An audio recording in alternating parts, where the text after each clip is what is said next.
Sir ఇప్పుడు issue ఈ 'Allu Arjun' issue తర్వాత సార్, హ్మ్. ఇప్పుడు చూసిన తర్వాత ఇష్యూస్ అవుతున్నాయి. ఇక్కడ ఏమవుతుందంటే ఆంధ్ర, తెలంగాణ అభిప్రాయ భేదాలనేవి కనిపిస్తున్నాయి. హ్మ్. మాజీ ఎమ్మెల్యే అనుకుంటా, మాజీ మంత్రిగా కూడా పనిచేశారు. హ్మ్. శ్రీనివాస్ గౌడ్ గారు మొన్న తిరుపతి వెళ్ళడం జరిగింది. శ్రీనివాస్ గౌడ్ గారు. తిరుపతి వెళ్ళిన తర్వాత అక్కడ దర్శనం చేసుకున్నారు. బానే ఉంది. సో, అక్కడ తిరుపతి గాని, తిరుపతిలో ఉన్న దేవస్థానం సంబంధించిన వ్యక్తులు గాని, సో, దాని మీద నాకు మంచి అభిప్రాయం ఉంది. రెస్పెక్ట్ దెమ్ అన్నట్టు చెప్పారు. చెప్పిన తర్వాత గూడా తెలంగాణలో తెలంగాణ వాళ్ళు ఆంధ్ర ఏదైనా కనెక్టివిటీ ఏదైనా ఉందంటే అది తిరుపతి మాత్రమే. తిరుపతి వచ్చిన తర్వాత కూడా ఆంధ్ర, తెలంగాణ అనే భేదాలు చూపిస్తున్నారు. మమ్మల్ని తక్కువగా చూడడం గాని, వేరే విధంగా చూస్తున్నారు. సో, ఇంకా ఏదో చెప్పండి. ఆంధ్ర, తెలంగాణ అని ఇప్పుడు ఇద్దరు బానే ఉన్నారు సార్. ఇప్పుడు ఆహ్, తెలంగాణలో బతుకమ్మ గాని, బోనాలు గాని చేస్తుంటే ఆంధ్ర వాళ్ళొచ్చి ఇక్కడ పార్టిసిపేట్ చేస్తారు. వేరేస్ ఆంధ్రాలో మనం చూసుకున్నట్లయితే సంక్రాంతికి అందరూ కలిసి కలకట సంక్రాంతి చేసుకుంటారు అక్కడికెళ్ళిన తర్వాత. సో, వీళ్ళు క రాష్ట్రాలుగా విడిపోయినా గానీ వీళ్ళు బాగా కలిసిమెలిసి బాగానే ఉన్నారు. ఐ మీన్ పెళ్ళిళ్ళు గూడా అవుతున్నాయి ఆంధ్ర, తెలంగాణలో. సో, ఇక్కడ ఆయన చెప్పిన విధానం మనం చూసుకున్నట్లయితే, ఆయన మళ్ళీ చిచ్చు పెట్టే విధానంగా ఉంది అని కొంతమందంటారు. ఈవెన్ కొంతమంది పోలీసులు గూడా దీన్ని విభేదిస్తున్నారు. మళ్ళీ ఆంధ్ర, తెలంగాణ అని జెప్పేసి మళ్ళీ వీళ్ళిద్దరిని చిచ్చు పెట్టారంటే మాట్లాడితే మేము సహించం అన్నట్టుగానే కొంతమంది. అని ప్రెస్ మీట్ పెట్టి చెప్పకపోయినా గానీ కొంతమంది ఇంటర్నల్‌గా అక్కడ అన్ని చెప్పుకోవడం జరుగుతుంది. ఆంధ్ర పోలీసులు గాని, తెలంగాణ పోలీసెస్ గాని.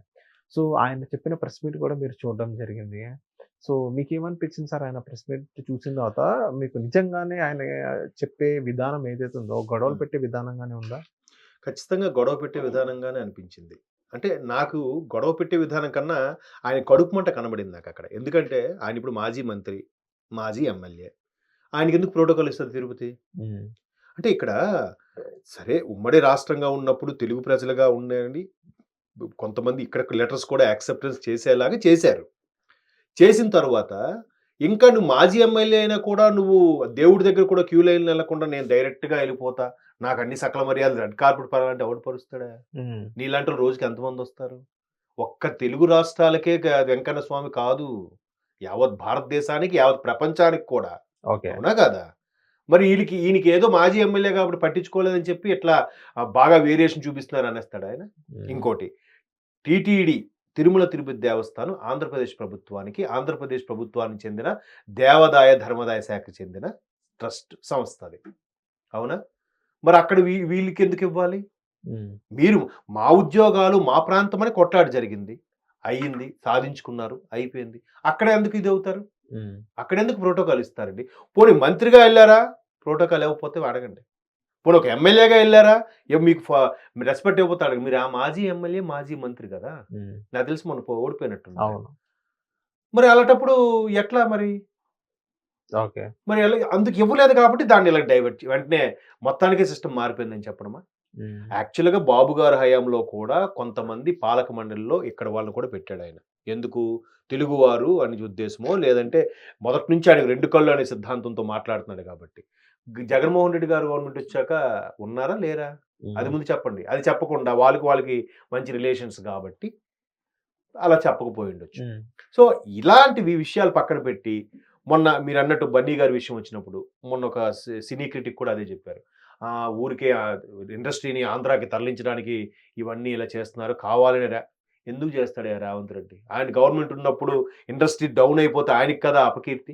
అవును. ఆయనకి కదా బ్యాడ్ నేము. ఈవెన్ ఆయనే వెసులుబాటు ఇచ్చారు రేట్లు పెంచడానికి గాని, యెస్. బెనిఫిట్‌కి. 'బన్నీ' సినిమాకి రూ. 1000 రూ. 100 250 చేసింది, 350 చేసింది ఆంధ్రాలో. బట్ ఇక్కడ రూ. 100 టికెట్‌ని 1100కి అమ్ముకోమన్నాడు. 1500కి అమ్ముకోమన్నాడు. 2000కి అమ్ముకోమన్నాడు. హ్మ్. 5వ తేదీని ఉదయం రిలీజ్ అయితే నాకు తెలిసి నేను చిన్నప్పుడు చదువుకునేటప్పుడు ఉదయం 5న రిలీజ్ అయితే ఉదయం బెనిఫిట్ షో యేసేవారు ఫ్యాన్స్ కోసం. ఎప్పుడు 11 గంటలకు మార్నింగ్ షో అంటే ఉదయం 9కో, 7కో యేసేవారు. హ్మ్. అంతే. ముందు రోజు రాత్రి నుంచి 9:30కో షో, 12కో షో, 4:30కో షో, 7:30కో షో ఇన్ని యేస్తారండి. ఇన్ని పర్మిషన్‌లు ఎవడైనా ఇస్తాడండి? హ్మ్. ఎవరిచ్చారండి? ఈ కాంగ్రెస్ ప్రభుత్వం కాదా? మరి వాళ్ళకి మాత్రం డబ్బులొద్దా? అవును. మరి ఆ డబ్బులు తీసేసుకొని, అంతా చేసుకొని, ఇప్పుడు కాంగ్రెస్ ప్రభుత్వం కావాలని ఇండస్ట్రీని తొక్కేస్తుందనంటే, ఓకే. మీరు వచ్చారు. అనుకోకుండా జరిగింది తొక్కిసలాట. అయ్యా అయిపోయింది, తప్పు అయిపోయింది అని ఒక మాట అంటే క్లియర్ కదా. అవును. మరి దానికే కదా ఇవాళ మన పేరేంటి film corporation development chairman 'Dil Dil Raju గారు వెళ్ళారు. ఆయన ఏం చెప్పాడు, ప్రభుత్వం నాకు బాధ్యత అప్పచెప్పింది, ప్రభుత్వం తరపున నేనొచ్చి ప్రభుత్వం తరపున వచ్చింది. పైగా ముఖ్యమంత్రి గారు ఇచ్చిన స్టేట్మెంట్ ఏంటంటే అసెంబ్లీ సాక్షిగా ఇకపై ఈ బెనిఫిట్ షోస్ కి ప్రీమియర్స్ కి నేను సీట్లో ఉన్నంత వరకు ఎవరికి ఛాన్స్ ఇవ్వను, ఇంకా నాకు చాలు, ఇంకా నాకు బుద్ధి వచ్చింది, నేను ఇంకెవరికి మీకు ఇవ్వను అన్నట్టుగా ఆవేదనతో మాట్లాడాడు అక్కడ ఆయన. వాళ్ళకి మాత్రం రెవెన్యూ జనరేట్ అయితే గవర్నమెంట్కి రాదా? అవును. సరే తీరా ఇచ్చినా కూడా ఈ గవర్నమెంట్ కావాలని ఇండస్ట్రీని తొక్కేస్తుంది, ఇండస్ట్రీని ఆంధ్ర పంపించాలని ప్లాన్ చేస్తుంది. ఇంకో ఆయన అయితే ఈయన ఎంతైనా చంద్రబాబు నాయుడు శిష్యుడు కదా, చంద్రబాబు నాయుడుకి సపోర్ట్గా అక్కడ పంపించాలి, అలా ఎందుకు చేస్తాడా? గతంలో చంద్రబాబు నాయుడు ఈయన కొలీగ్స్, అవును. ఇంకా అదే ధోరణిలో మాట్లాడతారు. మరి ఎన్ని ఇక్కడే ఉన్నాయిగా ఫిల్మ్ సిటీలు లాంటి పెద్ద పెద్దవి ఎలా వచ్చాయి? సో ఇక్కడ శ్రీనివాస్ గౌడ్ గారు మాట్లాడే విధానం అంటే కొంతమందికి నచ్చలేదు అన్నట్టుగా చెప్తాను. మీకేమనిపించింది? నాకు నచ్చలేదండి. ఓకే. అది మరలా ఊరికే రెచ్చగొట్టే విధానం. ఇప్పుడు ఇదే బీఆర్ఎస్ ప్రభుత్వము ఆంధ్ర ఒకసారి హరీష్ రావు గారు అనుకుంటా, నాకు బాగా గుర్తు, ఎక్కడో అరెస్ట్ అయితే ఆ విజువల్ చాలా రోజులు ట్రోల్ అయింది. అబ్బాయి ఎవరో పట్టుకుంటే నువ్వు ఆంధ్రోడో తెలంగాణడో అని అడిగాడు ఆయన. అంటే అరెస్ట్ చేయడానికి కూడా నువ్వు తెలంగాణ అయితే నన్ను పట్టుకో, ఆంధ్రాడో తొద్దు అన్నట్టుగా మాట్లాడిన తత్వంలో ఎవరు మళ్ళీ వేరు చేసే మాట్లాడుతున్నారండి? సరే అయిపోయింది, అంతా అయిపోయింది. తర్వాత కేసీఆర్ గారు స్టేట్మెంట్ ఇచ్చారు. ఆ తర్వాత అందరూ అన్నారు ఏది జిహెచ్ఎంసీ ఎలక్షన్స్ కోసం కేసీఆర్ గారు గేర్ మార్చారు. కానీ తర్వాత తెలంగాణలో ఎవరు అలా పెట్టలే. ఈవెన్ తెలంగాణలో తప్పుమాట హరీష్ రావు గారు కానీ కేటీఆర్ గారు కానీ మీరు ఆంధ్రోలు మీ తెలంగాణ ఇప్పుడు అనలే. ఇప్పుడు మళ్ళీ శ్రీనివాస్ గౌడ్ గారు అలా మాట్లాడడం తప్పు కదండి. అవును. ఇప్పుడు ప్రభుత్వం ఆల్రెడీ కాంగ్రెస్ ప్రభుత్వంకి బీఆర్ఎస్ కి చాలా వార్ అవుతుంది. అసెంబ్లీ సాక్షిగా కానీ బయట కానీ మాటల యుద్ధం జరుగుతుంది. అక్కడెక్కడ కూడా కేటీఆర్ గారు కానీ హరీష్ రావు గారు తొనికిసలాడలే. మీరు ఆంధ్రోలు మీరు సపోర్టు అని ఏం మాట్లాడలేదు కదా. ఈయన ఎందుకు మాట్లాడాలి అక్కడ? ఈయనకి చక్కగా రెడ్ సాల్వా కప్ప అంటే ఖచ్చితంగా ఈయన గర్భగుడి వెంకన్న స్వామి దగ్గర వరకు వెళ్ళి వచ్చే ఉంటాడు. ఈయన కొద్దిగా వెయిట్ చేయించుంటారు బహుశా, అందుకు వెంటనే ఈయన వెయిట్ చేయించారు. ఎప్పుడు ఒక మాజీ ఎమ్మెల్యే రెస్పెక్ట్ ఇవ్వలేదు కాబట్టి ఆంధ్ర తెలంగాణ వేరు చేస్తున్నా. నీకు జరిగింది ఇదేంటి? దైవ దర్శనంకి వెళ్ళినప్పుడు కూడా నీకు ప్రోటోకాల్ ప్రెస్టేజ్ కావాలా? దేవుడి ముందు అందరూ సమానమే. దాన్ని ఇలాగ ప్రజల మీద వృద్ధి ఇలా మాట్లాడడం అనేది సరైన పద్ధతి కాదు. అనవసరంగా లేనిపోని అపోహలు, అంటే వాళ్ళ బీఆర్ఎస్ ప్రభుత్వం లేదు కాబట్టి మళ్ళీ ప్రభుత్వం వచ్చేవరకు ఇలా క్రియేట్ చేస్తారా?